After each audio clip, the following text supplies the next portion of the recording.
Salam əziz şagirdlər, bugünkü dərsimiz geyimlərin hazırlanmasıdır. Diqqətlə şəkillərə baxaq, geyimlərin nədən hazırlandığı haqqında danışaq. Birinci şəkildə biz ipək lent görürük. Təbii ki, bu baramadan hazırlanmışdı. İkinci şəkildə biz don rəsmi görürük.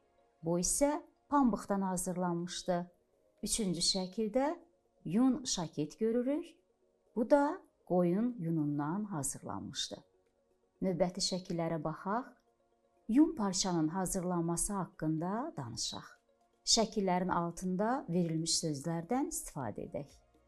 Birinci şəkildə görürük ki, yun qırxımı vaxtıdır və qoyunun yunu qırxılır.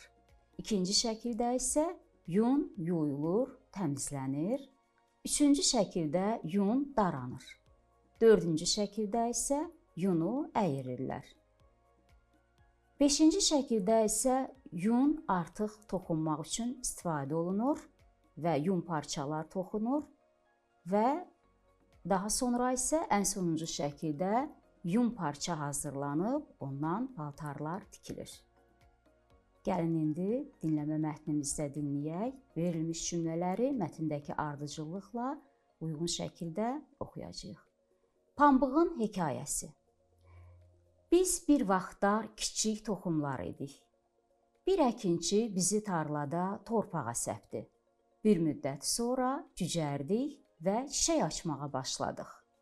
Sonra qozalar yarandı. Tam yetişdikdən sonra qozalar açıldı və içərisindəki pambıq üzə çıxdı. Bizi tarladan yığdılar. Daha sonra torbalara doldurub fabrikə apardılar. Dəzgahda əyirib saplar hazırladılar. Rəngbərəng boyalarla boyadılar. Saplardan parçalar toxudular. Verilmiş cümlələri mətndəki ardıcıllıqla oxuyaq.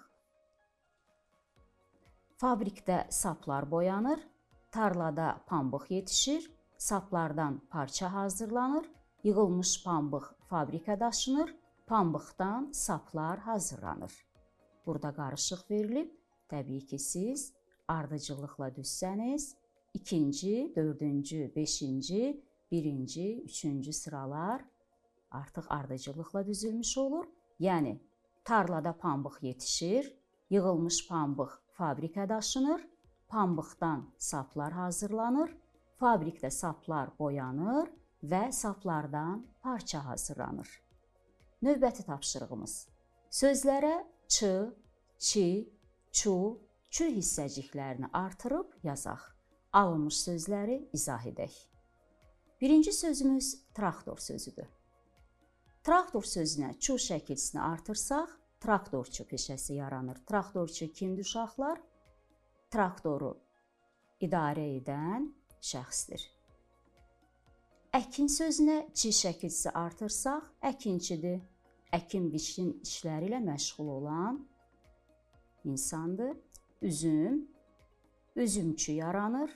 Üzümü yetişdirən, bəsləyən insandır. Pambıq isə pambığı yığan, pambıq bəsləyən pambıqçıdır. Sağ olun əziz şagirdlər, gələn dərsimizə qədər.